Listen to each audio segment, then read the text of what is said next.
A nuestra hermana Gloria no le habíamos comentado es que como iglesia tenemos una estudiante en la Escuela Bíblica Central para Misioneras. ¿Sí? Ahí es algo que a ninguno se nos ocurrió comentarle que como iglesia tenemos una alumna, pero sí le comentamos, hermana, que como iglesia tenemos y apoyamos a una estudiante que ya entró a tercer año, si mal no recuerdo. Sí, hermano Tonatiuh, ¿verdad? Tercer año entró ahí en la Escuela Bíblica. Entonces, damos gracias a Dios por su vida. Pero bueno, pensando un poquito, hermanos, en lo que nuestra hermana nos comentaba de que Dios llama y de que Dios tiene sus planes de una manera establecida, de tal manera que todo se cumple conforme a su voluntad. Así tendríamos que considerar todo con respecto a lo que se ha llamado en la Reforma Protestante. Dos términos, hermanos, que pues nos tienen que hacer reflexionar. Primero, en la Reforma. La Reforma que nos ha dejado para nosotros un legado en una frase que es la frase que nos distingue en todo este bagaje religioso que hay en el mundo, que es iglesia reformada, siempre reformándose. Algunos han malinterpretado esta frase diciendo que la iglesia tiene que cambiar y tiene que estar en un constante cambio, pero no, hermanos. La palabra reforma no significa cambiar.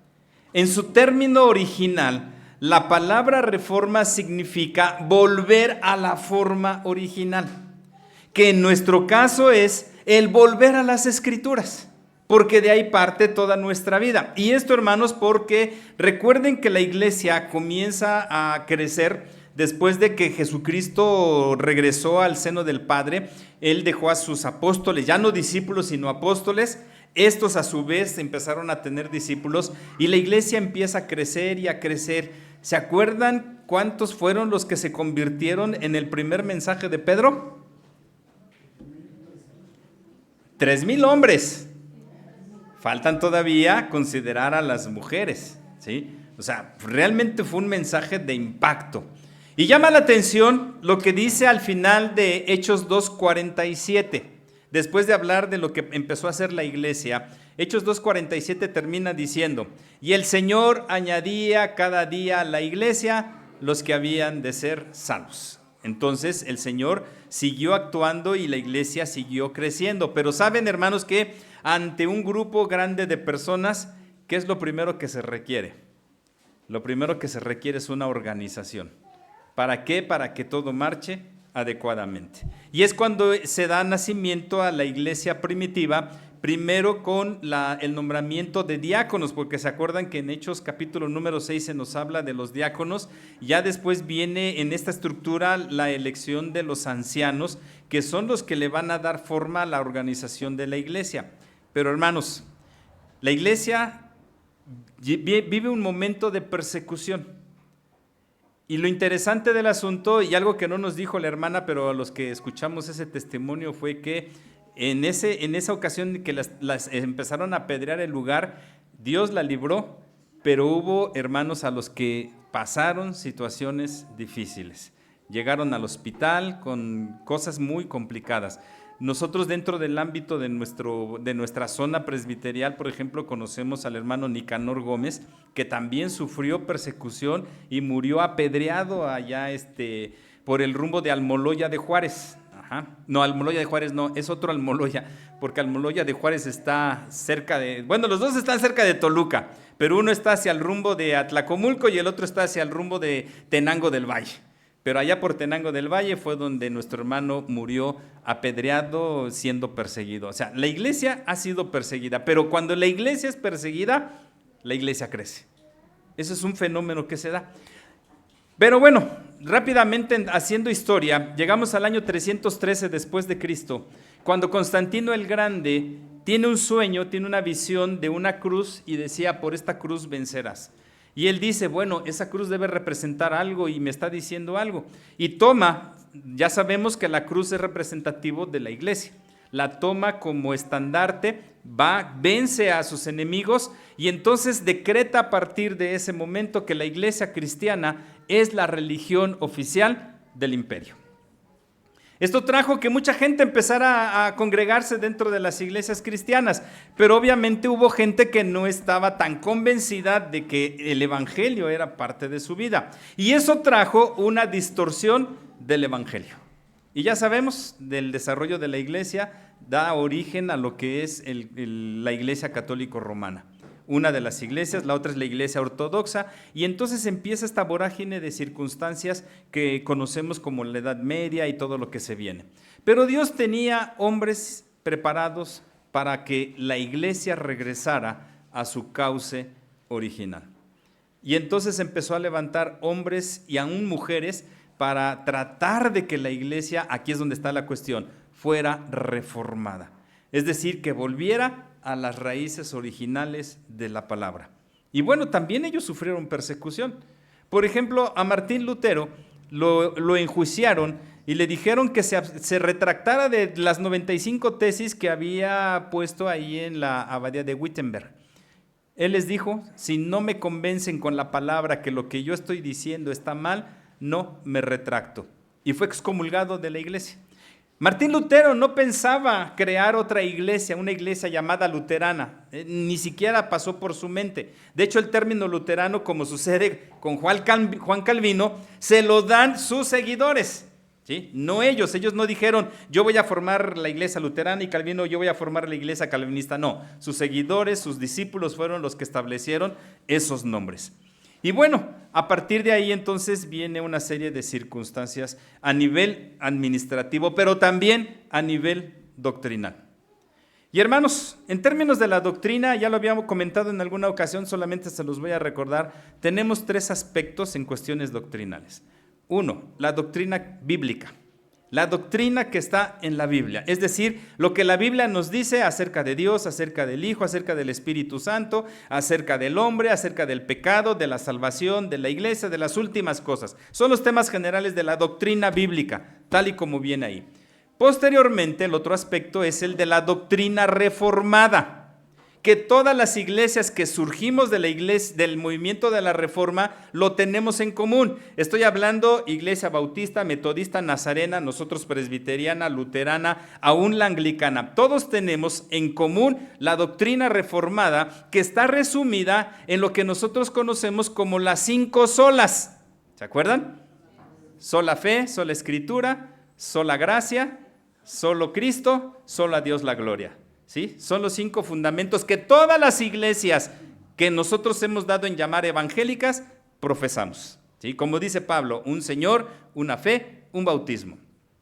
Pero de ahí surgimos nosotros como iglesia presbiteriana y tenemos también nuestra serie doctrinal como iglesia presbiteriana, que son los conocidos como los puntos calvinistas. ¿Sí? Donde tiene que ver con la elección incondicional y con otra, no se los voy a mencionar porque los vamos a estar mencionando a lo largo de este mes. Pero, ¿de dónde surgen estos 5 puntos calvinistas, hermanos? Bueno, aquí sí voy a tomar nota de mi acordeón, ¿sí? Porque también retener muchas cosas cuesta trabajo. Todo comienza, hermanos, por allá en el año 1610, donde Santiago Arminio, un profesor holandés, muere.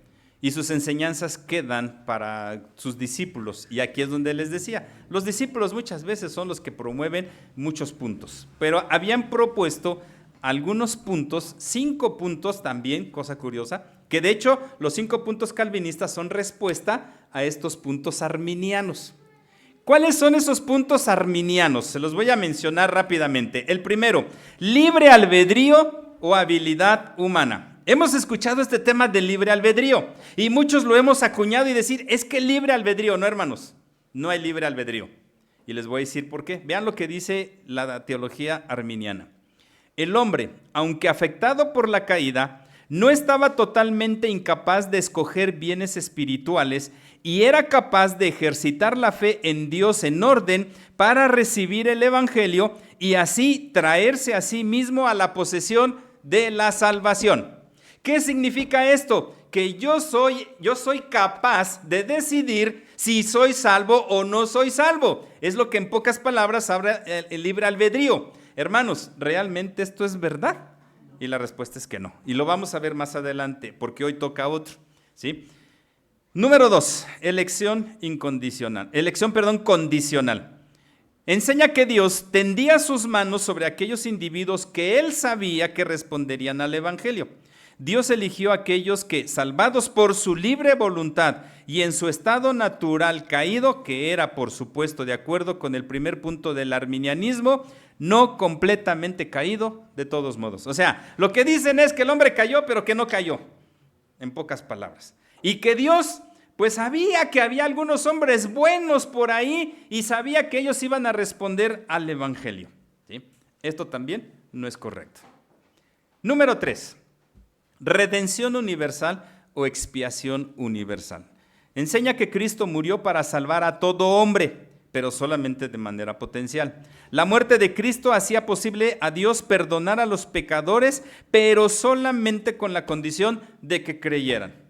O sea, en pocas palabras, Dios perdona solamente si crees. Pues obviamente si no crees, no perdona. Y hermanos, hay que tener mucho cuidado con la forma en la que se expresan las palabras, porque podríamos pensar que efectivamente esto es cierto, pero también esto es erróneo. Porque Dios no perdona si nosotros lo creemos o no lo creemos. Él dice, yo tendré misericordia de quien quiera tener misericordia. El perdón depende de Él y no de nosotros. Y Pablo lo dice, no por obras para que nadie se gloríe. Número 5, caerse de la gracia. Enseña que un hombre salvo podía perder finalmente la salvación. Esto, por supuesto, la consecuencia lógica y natural del sistema arminiano. Si el hombre tiene que tomar la iniciativa en su salvación, tiene que retener la responsabilidad para la consecuencia final. O sea, en pocas palabras, el creyente puede perder su salvación. Y si quiere conservarla, depende de él para conservarla o no. También esto es un error, ¿sí? Son los 5 puntos arminianos, hermanos, y entonces los calvinistas muestran el otro lado de la moneda. En inglés, esto es un acróstico que se titula TULIP, ¿sí? Claro, habría que ir al inglés para que podamos entender.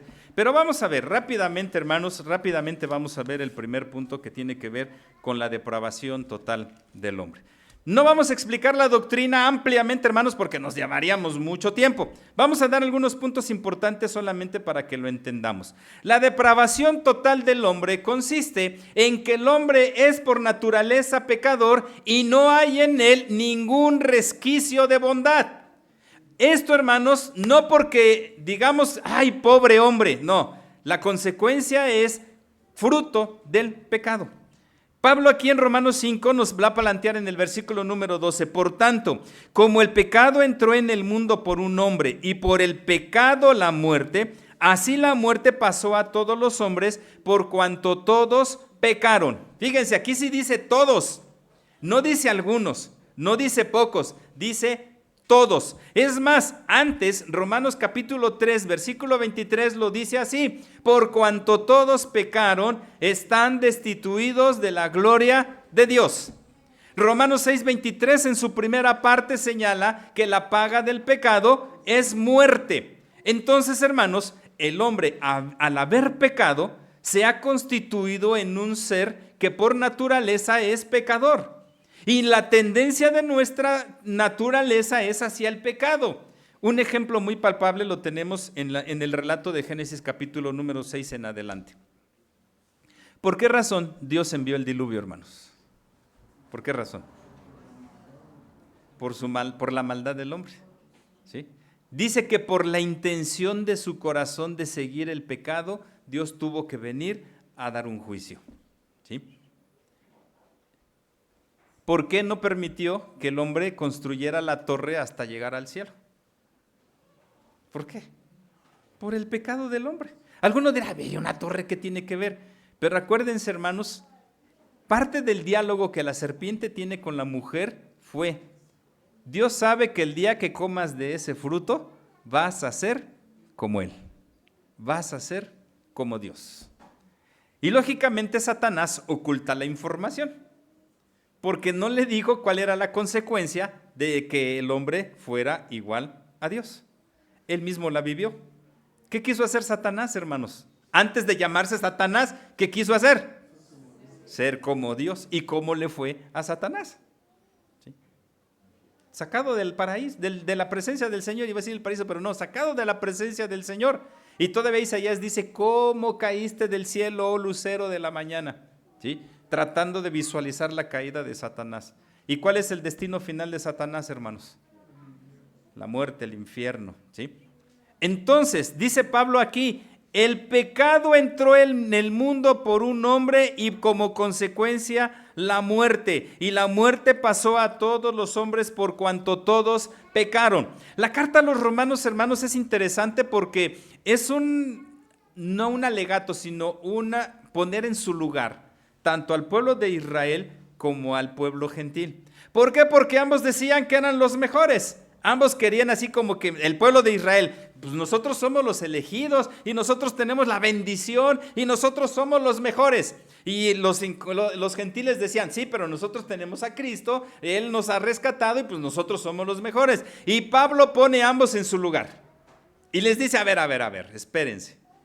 Porque ni ustedes judíos, por ser el pueblo escogido, son lo mejor, ni ustedes gentiles, por tener a Cristo, son lo mejor. Porque ambos pueblos pecaron, porque no hay justo ni aún uno. Y ese justo significa que no hay ninguno santo, no hay ninguno con una posibilidad siquiera de hacer el bien. Todos estamos encaminados hacia el mal, nuestra inclinación es allá, porque esa es nuestra naturaleza, hermanos, ¿sí? Nuestra naturaleza es una naturaleza pecaminosa. Claro, que el hombre pecador no lo va a reconocer, porque cuando uno le presenta el mensaje de salvación al inconverso, a veces, ¿qué es lo que nos dice? Yo soy bueno. ¿Yo en qué he pecado? ¿En qué he pecado? ¿Sí? No le hago mal a nadie. O sea, nos empiezan a dar sus razonamientos haciéndose pasar como personas buenas. La misma sociología, hermanos, tenemos teorías donde dicen que el hombre no es malo, que la sociedad es mala y la sociedad es la que ha hecho que el hombre sea malo. ¿Por qué? Porque ¿qué hay en la sociedad? Y nos podemos ir, hermanos, nos podemos confundir porque efectivamente, ¿qué hay en la sociedad hoy en día? ¿No hay maldad y maldad y maldad y maldad? ¿Qué vemos en las noticias, hermanos? No, a veces ya no queremos ver las noticias porque si no son robos, son asesinatos, son secuestros, son un montón de cosas negativas. Y decimos, no, ya no quiero saber nada de eso. Hermanos, la sociedad no hace al hombre malo. ¿Qué es lo que hace al hombre malo? El pecado. Y dentro de nosotros no hay ni siquiera un resquicio de bondad. De hecho, Pablo, parte de la argumentación que les da tanto a judíos como a gentiles es, Dios ha puesto, dice, en todo lo creado, cosas para que le conozcamos, para que el hombre le conozca. Dice, porque lo que de Dios se conoce, capítulo 1, versículo 19 en adelante, les es manifiesto, pues Dios se lo manifestó, porque las cosas invisibles de Él, su eterno poder y deidad, se hacen claramente visibles desde la creación del mundo, siendo entendidas por medio de las cosas hechas, de modo que no tienen excusa, pues habiendo conocido a Dios, no le glorificaron como a Dios, ni le dieron gracias, sino que se envanecieron en sus razonamientos, y su necio corazón fue entenebrecido. Profesando ser sabios, se hicieron necios y cambiaron la gloria del Dios incorruptible en semejanza de imagen de hombre corruptible, de aves, de cuadrúpedos y de reptiles. Y aquí Pablo está dando las razones por las cuales el hombre tiene una tendencia hacia el pecado, porque dejó de glorificar a Dios y dejó de considerarlo como el eje central de su vida. Eso es lo que pasó. Si nos vamos a Adán, ¿por qué Adán comió del fruto que Eva le ofreció, hermanos? Porque no tomó en cuenta a Dios. Se le olvidó lo que Dios había dicho. Dios señaló, no comas de ese fruto. Pero Adán en toda esa situación no hizo caso. No le hizo caso a Dios y cayó. Y ese es el problema del ser humano. El corazón, que es un corazón inclinado hacia el pecado. Y eso es, hermanos, lo que los reformadores determinaron. No lo que dice aquí Arminio, donde señala que el hombre es bueno y que el hombre tiene esa capacidad de poder decidir con respecto a su salvación. Hermanos, nosotros no podemos decidir con respecto a nuestra salvación. No somos salvos por ser buenos. No somos salvos por hacer obras que Dios tome en cuenta para poder darnos la vida eterna. Somos salvos por la fe en Cristo Jesús. Y debemos reconocer, hermanos, que la misericordia de Dios, sí, como dice la lectura que hicimos casi al final, donde abundó el pecado, sobreabundó la gracia. Y por gracia de Dios nosotros estamos aquí, hermanos. Pero nuestra realidad primaria es que todos somos pecadores. Esa es la conclusión, hermanos, de esta doctrina de la depravación total del hombre, que somos pecadores por naturaleza. ¿Un niño tiene pecado, hermanos? Claro que sí tiene pecado. Por naturaleza ha nacido en pecado, ¿sí? Y no podemos decir, ay, pobrecito niño, déjalo, pues no sabe lo que hace. No, es su naturaleza pecaminosa la que hace que actúe como actúa un niño. Hermanos, no tenemos entonces justificación alguna delante de Dios por un lado. Somos pecadores y somos de lo peor. Créanme, hermanos, somos de lo peor. Porque si no, nuestra condición sería otra. Y Dios no hubiera tenido que enviar a su Hijo Jesucristo a morir en la cruz del Calvario para rescatarnos, para darnos vida, para perdonarnos. Reconozcamos, hermanos, que antes que cualquier otra cosa, somos pecadores. Pero claro, la bendición es que somos pecadores redimidos por la sangre de Jesucristo y que eso nos pone en una nueva condición de vida. Eso fue parte de las luchas del movimiento de la Reforma y de manera particular de Juan Calvino, y que podemos consultarlo, hermanos. Hay una obra muy importante en la vida de Juan Calvino, Institución de la Religión Cristiana, y ojalá podamos en algún momento de nuestra vida consultarlo. Pero pregunta, dicen por ahí las trivias, una trivia, ¿en dónde fue que nos llamamos por primera vez presbiterianos?